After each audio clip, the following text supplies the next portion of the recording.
Salut à tous, c'est Matt, je suis de retour pour une autre vidéo et cette fois-ci je critique un film et c'est un film qui vient tout juste de sortir. C'est le film Captain Marvel en version originale qui sort en fait, ma vidéo est tournée à la journée de l'avant-première donc le 7 mars, donc, mais le film sort demain en original dans tous les cinémas, donc le 8 mars.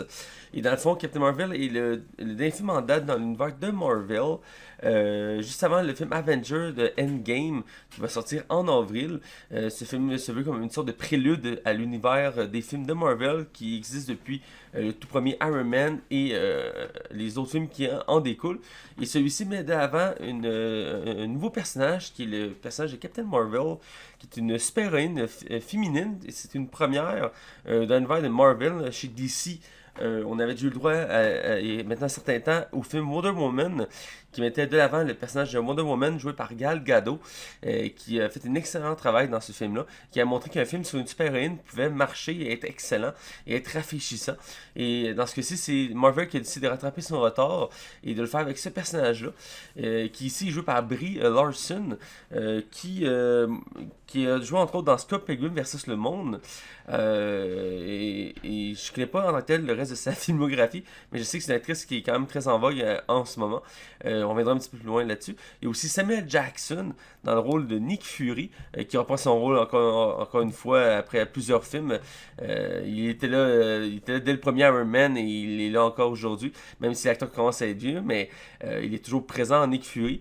On a aussi le retour de Clark Craig dans le rôle de Phil Coulson. C'est un personnage qu'on n'avait pas revu depuis le premier Avenger. Car, ben là, si vous l'avez pas encore vu le premier Avenger, il y a un problème, mais dans le fond, il mourait dans le premier Avenger. Et par la suite, il a eu droit à sa propre série de Marvel, se déroulant dans le même univers, qui va avoir droit à une autre saison, la sixième saison, cet été. Mais pour l'heure, on le retrouve ici dans ce film-là, après plusieurs années d'absence au grand écran. On a aussi Ben Mendelsohn, j'espère que je prononce bien, qui joue Talos, qui est le chef des Skrulls, qui est un acteur qui est de plus en plus présent dans les grands films en ce moment. Il a joué récemment dans la dernière version de Robin des Bois, où il faisait le chiffre de Nottingham. Il jouait aussi dans Ready Player One, c'est lui qui faisait le grand méchant du film, et donc il est présent ici. On a aussi le retour de plusieurs acteurs qui étaient aussi présents dans d'autres films. Entre autres, on a le retour de Lee Pace, qui jouait Ronan l'Accusateur, qui était le méchant des Gardiens de la Galaxie 1. Et ici, il reprend exactement le même rôle, qui n'est pas le méchant central du film. On a Jimoon Unsu, qui joue Korat, qui était un des soldats qui pourchassait Star-Lord dans les Gardiens de la Galaxie. Ici, il fait un des hommes, un des soldats de l'armée des Kree, qui est l'autre extraterrestre dans le film. Pour le reste, beaucoup de nouveaux acteurs dans le casting, évidemment. Ça, c'est pour les têtes qu'on avait déjà vues, pour ceux que je connais. On a aussi, c'est vrai, j'ai oublié, mais on a aussi Jude Law dans le rôle d'un soldat de Kree. On reviendra un petit peu plus loin là-dessus. Et on a aussi toujours Stan Lee qui est présent, dans le sens que c'est un de ses derniers caméos qu'on a le droit dans ce film-là. Et le film commence là-dessus, rend un grand hommage à Stan Lee, qui est le grand créateur de l'univers de Marvel. Et ici, vraiment, c'est un très bel hommage. Juste pour ça, ça vaut amplement le détour pour ce film-là. Ça, c'est pour le casting. L'histoire, eh bien, on se retrouve dans les années 90. Et dans le fond, on suit le personnage de Captain Marvel qui, dans le fond, se bat pour le camp des Kree aux côtés de son mentor maître qui est Young Rug, qui est dans le fond Jude Law. Et dans le fond, elle a de plus en plus des flashbacks de souvenirs de passé. Et elle se demande si c'est des vrais souvenirs ou que c'est pas vrai. Et durant une mission, dès le début du film, elle va se retrouver à retourner sur Terre, car le personnage, dans le fond, l'histoire se débute dans l'espace, dans l'univers des Kree, qui est une race extraterrestre qu'on avait déjà eu le droit de voir dans différents films, entre autres les Gardiens de la Galaxie, où c'est ceux avec la peau bleue, entre autres Nan l'accusateur. Et donc, elle va se retrouver sur Terre et devoir enquêter un peu sur sa vie, sur aussi un objet mystérieux qui est recherché par les deux plus grandes races de l'univers, qui sont les Kree et les Skrulls. Et donc, elle va se retrouver là-dedans et en même temps, elle va travailler son passé. Et elle va croiser un jeune Nick Fury, parce qu'on va être dans les années 90. Et donc, elle va retrouver un jeune Nick Fury qui n'est pas encore directeur du SHIELD, qui n'a pas toute son expérience, sa sagesse, tout ça, qui est juste un agent qui essaie de comprendre l'univers qui l'entoure et il réalise bien les choses à travers ce film-là. Et donc, c'est pas mal la prémisse de ça. Je voudrais pas trop en mentionner pour pas révéler trop l'intrigue du film, qui est très bonne se disant en passant. Mais je vais révéler quelques punchs par-ci par-là, quelques spoilers. Même si le film est à peine sorti, j'ai pas vraiment le choix pour la critique de ce film-là. Donc, si vous voulez vraiment avoir une idée avant de voir avant de m'écouter, allez voir le film. Je vous encourage. Le film en vaut amplement le détour. Et donc, j'y vais sans plus attendre. Je vais commencer par mentionner une première chose. Disney est rendu fort sur l'utilisation d'une technologie qui permet de rajeunir les acteurs. Ils l'utilisent de plus en plus souvent à travers leurs films. Je me rappelle entre autres dans le dernier Pirates des Caraïbes où il avait rajeuni Johnny Depp pour une courte scène pour Jack Sparrow jeune. C'était Pirates des Caraïbes, les morts ne racontent pas d'histoire. Et donc, il y avait une courte scène qu'on avait rajeuni. C'était vraiment hallucinant comment c'était réaliste. Aussi, on a le droit dans Captain America Civil War, une scène où on voyait un jeune Tony Stark, vraiment très réaliste encore une fois. Ou un autre dernier exemple dans l'univers de Marvel, Henry Pym dans les films Ant-Man, dans les flashbacks, qui a été rajeuni. Et c'est vraiment hallucinant, mais c'est tout des courtes scènes où il n'y a pas vraiment de dialogue ou de très peu de dialogue. Ici, durant tout le film, ou presque durant tout le film, on a Nick Fury qui est présent, qui est joué par Samuel Jackson, qui est quand même très âgé, et qui s'est rajeuni d'environ moins de 30 ans. Et donc, en permanence, du début à la fin du film, et il parle, il se bat, tout ça, des scènes d'action, mais il reste quand même jeune, et je trouve ça hallucinant. C'est une de mes premiers commentaires, je disais, du film, c'est hallucinant le travail en arrière de ça. On est rendu à ce point-là en termes de technologie, d'effets spéciaux au cinéma. On peut vraiment transposer une personne comme on le veut. Donc on peut la vieillir ou la rajeunir, mais ici c'est vraiment un niveau incroyable parce qu'on a vraiment l'impression qu'on voit un jeune Samuel Jackson comme si il n'avait pas vieilli. Et c'est bluffant, là. J'ai été capté à chaque fois que je le voyais dans le film. J'essaie de comprendre, c'est hallucinant. C'est vraiment très bien fait. Et on a aussi le droit à Clark Craig qui joue Phil Coulson, que lui aussi a été rajeuni pour le film. Je dirais que ça passe légèrement moins bien que Samuel Jackson, mais ça passe quand même très bien. C'est bluffant. C'est hallucinant comment c'est bien fait. Et je suis très content de le revoir. Et donc, ces deux-là, c'est vraiment des cas qui montrent que les effets spéciaux sont rendus à un tel point d'immersion. Euh, on va aller d'abord avec le casting. Dans mon tête d'affiche, c'est Brie Larson qui joue Captain Marvel, qui est l'héroïne principale du film.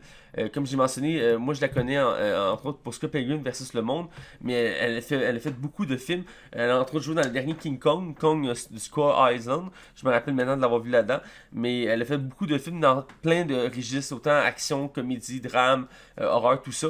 Vraiment, elle excelle dans pas mal tous les domaines, et c'est vrai, on le voit vraiment à l'œuvre dans ce film-là. Elle est très bonne comme actrice, et donc elle joue un personnage qui est à la fois très comment je peux dire ça, c'est un personnage qui est à la fois très fort comme personnage, qui prend beaucoup d'espace, qui est très présent, mais à la fois aussi très désorienté, très fragile. Et c'est vraiment, il y a une bonne balance entre ces deux-là. Le personnage, vraiment, il y a une belle évolution, même si le personnage est mis un peu en retrait, car le film en soi, oui, c'est un film sur Captain Marvel, mais c'est le genre de film de Marvel où on se sert d'un paquet d'éléments qui existent déjà dans l'univers de Marvel pour en faire un film qui cadre bien. Donc il y a beaucoup d'éléments. Donc si on n'a pas vu beaucoup de films de Marvel, ça se peut qu'on ne comprend pas tous les références, mais ça s'écoute quand même bien. Et donc de ce fait-là, le personnage est quand même, c'est le personnage central, mais est un peu plus en retrait que dans d'autres films comme mettons Thor ou Iron Man, où il est vraiment central à fond dans toutes les scènes. Ici, il y a quelques scènes, quelques moments dans l'histoire où elle est mis un peu plus en retrait. Mais ça passe quand même bien. Du début à la fin, le passage a une belle évolution. J'avais vu beaucoup de critiques négatives envers le film, entre autres sur l'actrice qui trouvait qu'elle n'avait pas un très bon jeu d'acteur, ou qu'elle avait, entre autres, été vivement critiquée pour avoir demandé à avoir principalement des journalistes féminins pour couvrir le film. Et parce qu'elle avait montré que c'était un film vraiment à la sauce féminine. Oui, on sent l'empreinte dans le film que c'est quand même féminine, mais bref, pour l'actrice Brie Larson, Ça fait un très bon travail. Elle est vraiment très bonne. J'ai pas grand chose à redire sur son jeu. Peut-être qu'il manque un peu d'émotion, mais dans l'ensemble, je l'aime beaucoup cette actrice-là. Puis je trouve dommage de ne pas vu dans assez de films. Je pense que je vais m'attarder bientôt à sa filmographie pour voir un peu plus de ses rôles, parce qu'elle m'avait marqué entre autres dans Scott Pilgrim vs. le Monde et récemment dans Kong, dans le fond, le nouveau film sur King Kong. Mais non, donc pour le personnage, c'est vraiment excellent. Elle a une belle interaction avec les personnages aussi.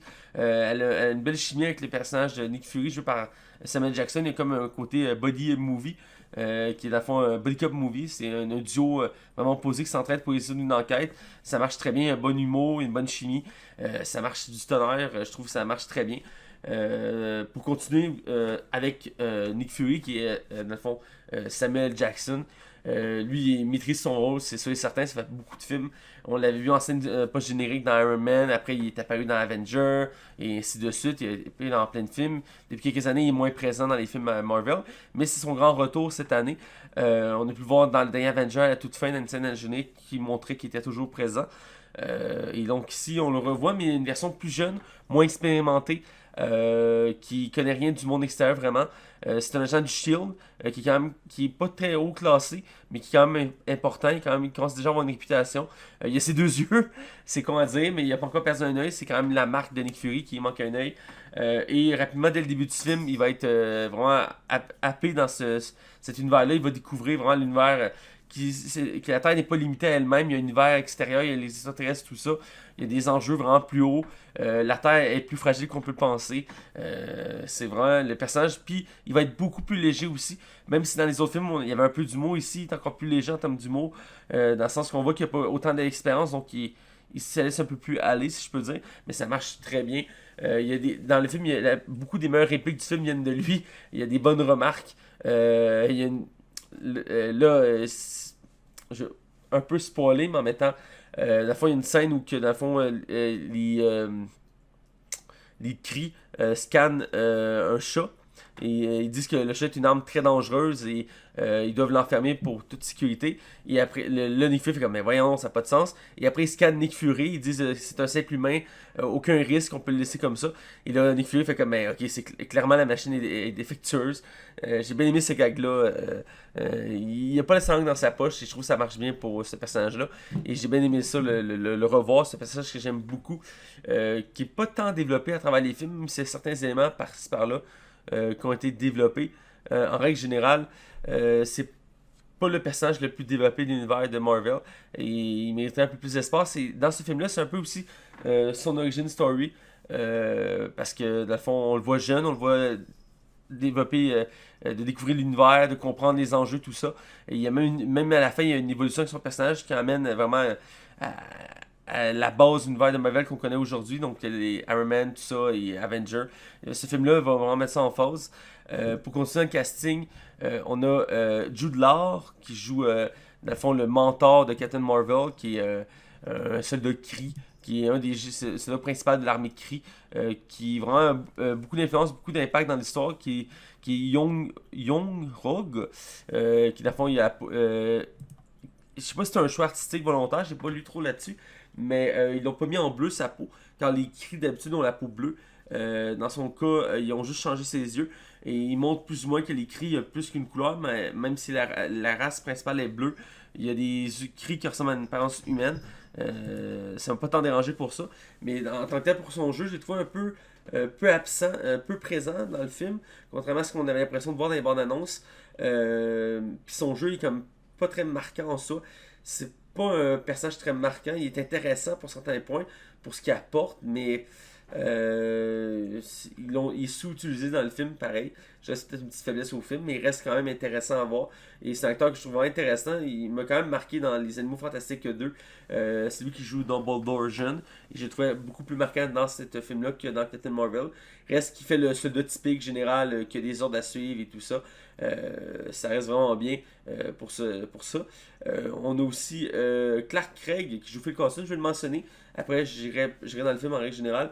Parce que c'est un acteur que j'aime beaucoup, puis c'est un personnage que j'aime beaucoup, qui depuis Avenger 1 avait disparu et que beaucoup de gens avaient chialé à l'époque, après Joss Whedon, qui l'avait tué dans le film. Et beaucoup de gens avaient chialé.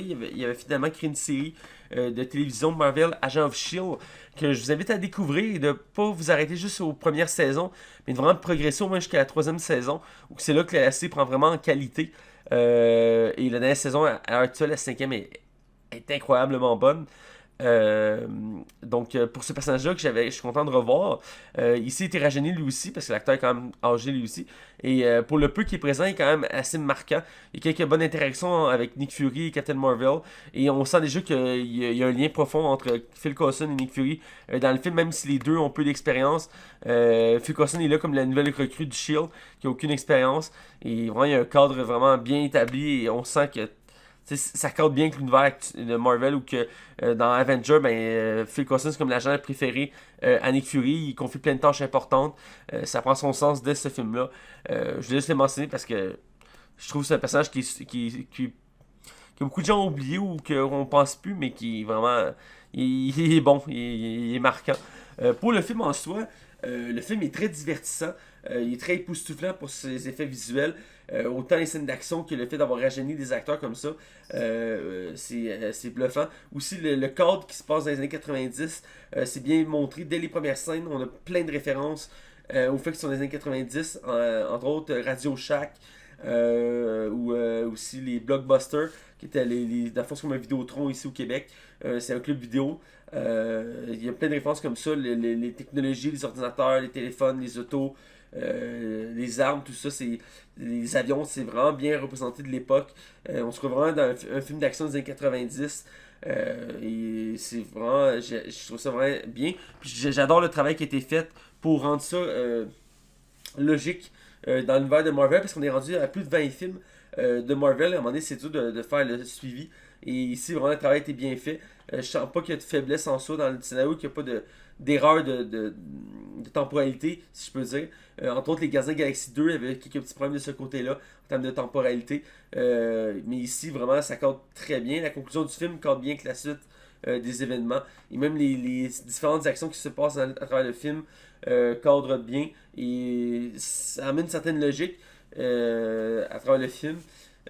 Aussi, pour le côté du film, le film la plupart des films Marvel, en fait tous les films Marvel, je dirais, ont tous le même cadre, le même squelette qui construit le film.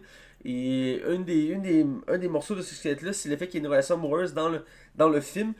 Tony Stark, Pepper Potts, Captain America, Agent Carter, Thor, Jane Foster, etc. etc. Même si dans certains films récents, ils ont un peu moins travaillé ça, entre autres Doctor Strange, qui l'ont mis, mais en même temps, ils l'ont pas tant exploité. C'était toujours présent. Dans le cas présent, il n'y a pas de relation amoureuse. Ce qui est un choix assez audacieux. Parce que pour Wonder Woman, ils l'ont quand même mis, puis ça se cadre quand même assez bien. Il aurait pu pas le mettre, ça aurait marché pareil, mais ça cadrait bien. Ici, on décide de pas le faire. Ils ont mis une relation d'amitié vraiment très marquante dans le film, mais côté amoureux, il n'y a rien. Et c'est pas plus mal. Certains peuvent chialer pour ça, mais je trouve que ça enlève rien au film. Ça fait que le film, il n'y a pas de perte de temps non plus. Il n'y a pas de longueur à cause de ça, entre autres. Parce que des fois, les scènes de relation amoureuse peuvent être longues à voir. Et sinon, ça se défile tout seul. Le film, comme je disais, exploite très bien l'univers de Marvel. Parce que le film va avoir une particularité. Un peu comme j'avais dit, Spider-Man Homecoming va être capable de réunir autant le passé, le présent que le futur de tous les films de Marvel dans ce film-là. Le début, c'est le passé, évidemment, mais rapidement, on a beaucoup de liens avec le présent et même avec des éléments futurs du film. Et vraiment, c'est une des forces de ce film-là. En même temps, ça peut être vu comme une faiblesse, vu que Captain Marvel, dans ce cas-ci, est mis légèrement en retrait. Mais ça enlève rien. Là. Pour le scénario en soi, c'est quelque chose qui rend bien les Disney. Les bandes s'en montaient quand même beaucoup, mais au final, pas tant. Quand tu regardes le film, tu réalises que le Marvel et Disney ont fait exprès pour nous induire en erreur sur beaucoup de points. Et c'est vraiment bien parce qu'on est surpris dans le film et vraiment même pour moi qui est un grand amateur de comics, j'ai été agréablement surpris sur plusieurs points, même si certaines choses m'ont un petit peu dérangé. Entre autres, tout ce qui tourne autour des Skrulls, qui est, dans le fond, un des nouveaux. c'est un des éléments importants du film, si je peux dire, les Skrulls, qui sont des races extraterrestres à la peau verte, qui ont la capacité d'être métamorphes, donc de prendre l'apparence de qui qu'ils veulent. Et ça amène de belles scènes à travers le film où que, à la fois on se demande parce qu'à un moment donné, il y a une scène où que Captain Marvel se promène dans un train, elle essaie de rechercher un Skrull, et elle va se promèner à travers les humains et chercher lequel est le bon. Et on voyait un peu cette scène-là dans la bande-annonce, et ça amène vraiment des scènes d'action assez absurdes, mais bonnes à la fois, parce qu'on voit des personnages qui, à la base, on ne verrait pas se battre parce qu'ils n'ont pas le physique, mettons, une vieille, un vieux, une espèce de nerd ou une personne qui a pas l'air d'être en santé, mais qui fait des cascades folles, parce que dans le fond, c'est un Skrull qui est déguisé. Donc, c'est quelque chose qui est vraiment bluffant pour ça et qui est vraiment bien fait dans le film. Quand même des belles, pas des belles, mais des scènes assez surprenantes. Tout le long du film, tu as ce sentiment-là un peu de paranoïa, dans la mesure que tu te demandes est-ce que la personne qu'on voit en ce moment est humain ou est Skrull. Il y a plusieurs reprises dans le film, il va y avoir des réflexions autour de ça. Et c'est bien trouvé, c'est bien ficelé dans le film. Et côté apparence, j'aime beaucoup leur apparence. Ça représente bien les Skrulls que je suis habitué de voir autant dans les jeux vidéo, les comics, les films d'animation. C'est quand même bien. Là. C'est pas évident quand on veut faire des races extraterrestres, mais ici c'est quand même bien réussi. Même les Skrulls, pas les Skrulls, les Kree, on les avait déjà vus, donc c'est rien de nouveau, mais c'est toujours bien fait. Aussi le côté fidélité au comic, autant les Skrulls que les Kree, c'est quand même bien fait, même si on peut quelques libertés. J'ai aimé ça, voir ça. Ils ont même laissé quelques parts d'ombre pour un film futur. Je serais pas surpris qu'il y ait un Captain Marvel 2, on s'entend, c'est Disney. Ils vont clairement le faire. Mais on le sent dans le film dès de base qu'il y a beaucoup d'éléments qui vont être exploités par la suite pour ce film-là. Sinon, l'histoire est vraiment intéressante. J'ai goût de spoiler, mais en même temps non, parce que je vais vous laisser quand même la chance de le voir. Le film vient tout juste de sortir. Mais dans l'ensemble, c'est un des meilleurs films de Marvel, je dirais, dans les dernières années. Qui se démarque amplement des autres pour sa qualité, autant visuelle que scénario, que ses personnages. Ici, on trouve vraiment ce qui fait la force de Marvel, c'est la construction de son univers. Ici, vraiment, on voit qu'il y a une solidité, il y a quelque chose de concis. Donc, si on est vraiment un fan de la première heure, du début à la fin, on va adorer ce film-là. Comme j'ai encore dit une fois, au risque de me répéter, si on n'a pas vu tous les films ou à peine quelques films ou pas de films, tout simplement, on peut apprécier le film, c'est juste que on va être sûrement moins à fond dans le film. Mais dans l'ensemble, ça vaut pas mal le détour. Et je vais finir avec deux choses. D'abord, je l'ai mentionné, mais il rend un méga hommage à Stan Lee. J'ai trouvé ça vraiment émouvant. Et surtout qu'il reste une des dernières scènes de caméo de Stan Lee dans ce film-là. J'avais pas réalisé sur le coup, mais en réalisant des articles, il jouait son propre rôle dans le film. Donc, il joue Stan Lee dans le film, ce qui est ironique en soi, mais qui fait une belle scène d'ailleurs. Et aussi, remarquerez, mais vous allez sûrement le voir, mais ça ne va pas vous échapper, mais le générique d'intro, quand on voit le logo de Marvel, ils l'ont adapté pour rendre hommage à Stan Lee et c'est... écoute, j'ai hâte de le revoir parce que le montage est vraiment très beau. C'est magnifique, on voit comme tous les personnages de Stan Lee. C'est touchant, c'est profond. J'ai eu des émotions quand j'ai vu ça. Et aussi, comme tous les films de Marvel, il y a deux scènes dans le générique. Marvel est rendu habitué à cette sauce-là et tous les fans le savent plus ou moins. Mais quand j'ai vu le film en avant-première cette semaine, j'ai vu quand même pas mal de monde quitter avant même la première scène et même beaucoup de monde quitter avant la deuxième scène. Donc, c'est pas quelque chose qui est encore établi. Je peux comprendre si vous n'êtes pas un fan vraiment intense de Marvel, ça peut se comprendre, vous skippez ces scènes-là. Mais pour quelqu'un qui apprécie quand même ça, ça vaut le détour. Et la première scène, encore une fois, je dirais pas grand chose, mais ça met le ton pour Avenger qui s'en vient, Endgame, que j'ai très hâte de voir. Car le film, c'est une chose aussi qu'on peut ajouter à ce film-là, c'est que Captain Marvel nous crée une impatience folle de voir le prochain Avenger, parce qu'il y a tellement de choses qu'on apprend dans ce film-là, tellement de twists, tout ça, qu'on a hâte de voir Avenger.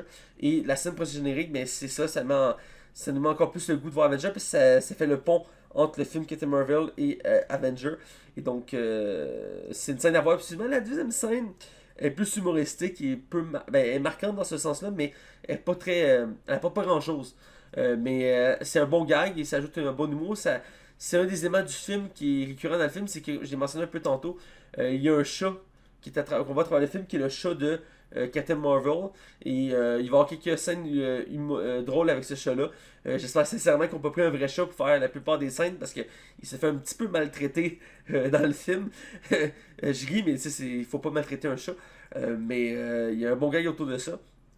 Et donc, dans l'ensemble, c'est un film à voir. C'est hallucinant. Je vais en reparler à mon podcast, la Ligue des Cinévores, mais je peux pas attendre plus parce que je vois beaucoup de commentaires négatifs, beaucoup de gens qui hésitent.